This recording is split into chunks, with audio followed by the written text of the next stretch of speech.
Bago magsimula ang preseason games ay dumanas ng left ankle sprain itong si Draymond Green. Kaya naman hindi na siya nakapaglaro ngayong preseason. Ayon data sa report ay aabuti ng 6 weeks para tuluyang gumaling ang naturang injury at makabalik siya sa court para maglaro. Kanina ayon sa report maganda ang progress sa injury ni Draymond Green at cleared na siya para sa mga light workout kagaya ng shooting drills. At ang mga full practices at scrimmages ay nakadepende kung magpapatuloy pa ang kanyang magandang progress sa paggaling. I-re-evaluate sa linggo ang lagay ni Draymond Green.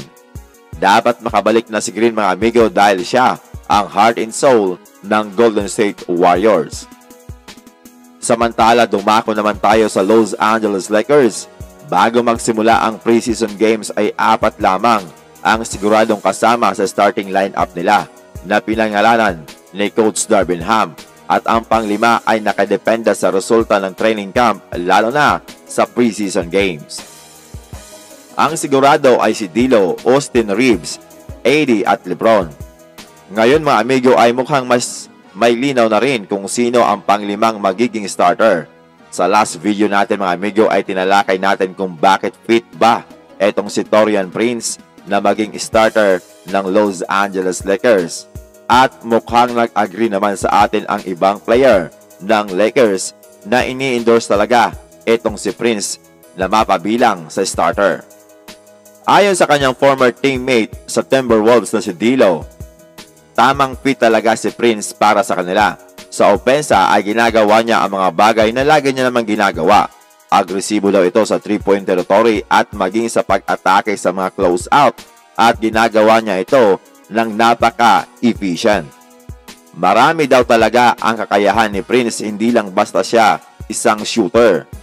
Sa depensa ay wala daw talagang takot itong si Taurean Prince at isang malupit na competitor. Dagdag pa ni D'Lo, nakikita niya lang itong sumapalpal ng mga tira at talagang ginagawa niya ang lahat. Kaya naman ang pagkakaroon daw ng player na ganito, ka-versatile, ay talagang makakatulong sa kanilang grupo para manalo. Ineko lang ni D'Lo ang sinabi dati ni Austin Reeves patungkol dito kay Taurean Prince na si Prince daw mga amigo ay isang defensive-minded na kaya magpaputok ng tres.